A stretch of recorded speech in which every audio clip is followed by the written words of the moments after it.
Welcome to the Blackboard component of your Principles and Protocol of Sonography class.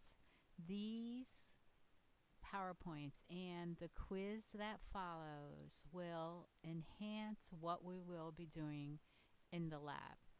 Please note the dates on the schedules because they differ from what's required during lab and the workbook.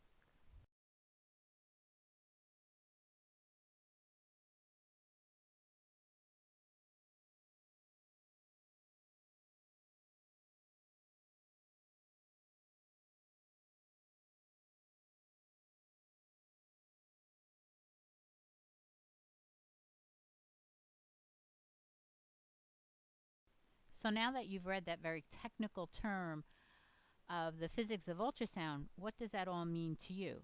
Well, what that means is that is how you get those dots on the screen. That is how the interfaces are formed. But in this class, we're going to break it down very simply so that you understand the anatomy of those interfaces. Now, that's not to say that you don't need to know the very technical aspects of the physics of ultrasound. You do, but that will be reserved for your physics class. So this ultrasound machine is where we display and record the images that we take. The machine actually doesn't produce the images. That's the job of the transducer. But as you can tell, there's a lot of buttons and knobs for us to use on a machine. And what that does is it takes the information that we get from the transducer and helps us to produce an image that is diagnostic for the radiologist. The transducer is what actually produces the sound waves, and it is where you actually get your information from. So we'll learn that there are many different types of transducers. There's different frequencies of transducers that you will choose based on the type of exam that you do or the patient body habitus.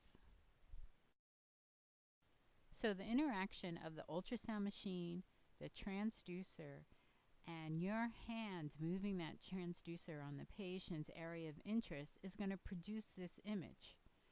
And then from this image, you and the radiologist or other medical personnel will be able to determine what is the problem, if there is any, on this patient.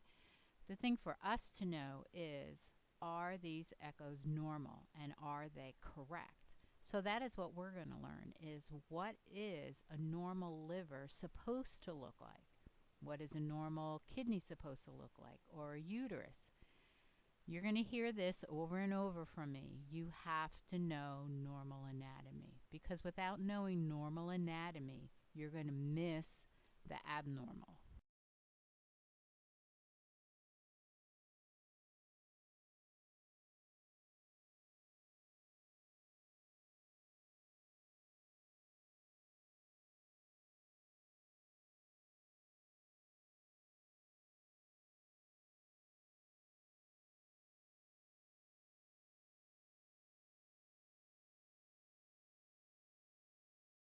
Since the transducer actually produces the sound waves, then picking the right transducer is important.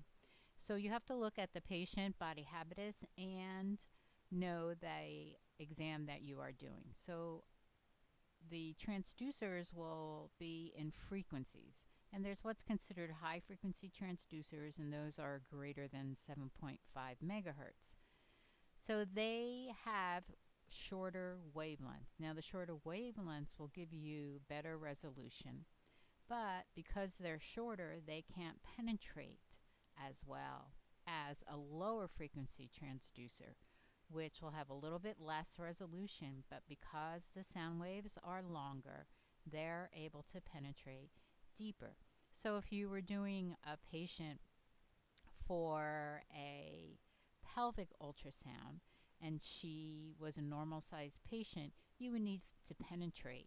So you'd be using a 3.5 megahertz or 3 megahertz transducer. If you were doing a little child or an infant who is only a fourth of a size of an adult patient, then obviously you don't need all all that penetration, but you would like to always get the best resolution possible. So that's the rule of thumb. You always want to use a transducer that will give you the best resolution but still be able to penetrate to the depth that you need.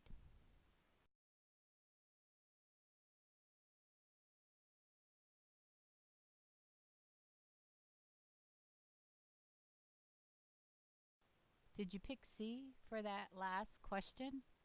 Well, that's the correct answer because a 300-pound man is fairly large. We're doing his liver, which is the largest organ in the body, so we would need the penetration. And the 3 megahertz is the lowest frequency transducer, so that would give you the most penetration. If you have any questions about that particular question, if you're unsure, please talk to me in class. So now, besides the frequency of the transducer, the type of transducer is the other thing that you will pick based on the test that you're doing. So there are 3 basic types: sector, linear, and curved. The foot of the transducer is the part that comes in contact with the patient's anatomy, and that's traditionally where the transducer gets their names from. So on this transducer, it's a curved transducer and it's large footed, and we use them for areas of the abdomen, for obstetrical work where we need large field of views. The disadvantage is that if you have to scan near ribs, the ribs would get in your way and we would have shadowing, and that's what those little blue dots are on the screen. There are represent ribs, and the green behind it is the shadowing. So in that area there where the green is, you would not see any anatomy, and we could miss something. As you can see in our sector probe, it has a small foot that is fitting between the ribs. This is useful on patients that we have to go between the ribs and scan areas like the liver, kidney, spleen. It gives us the ability to be able to maneuver between the ribs so that we can get all the anatomy that we need.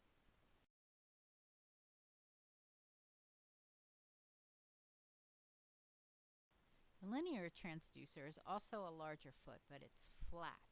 So ribs can get in the way, but traditionally linear transducers are higher frequency transducers. So we use them for vascular, thyroid, breast, scrotum anatomy, so that bony structures are not typically an issue. So the control panel of an ultrasound machine can look a little intimidating. There's lots of knobs and buttons to push and know about, but they're all pretty basic, and every ultrasound machine is going to have the same basic knobology on it. It's just like a car. Every car manufacturer puts their lights in a different place, or their windshield wipers, and sometimes the windshield wipers work with you flipping a switch or turning a knob. So the ultrasound machines do the same thing, and the manufacturers make them a little bit different, and so they're unique to that particular brand. And we'll learn about them, and once you learn about them, you can really go to any ultrasound machine, and within a short period of time you will be able to run it efficiently.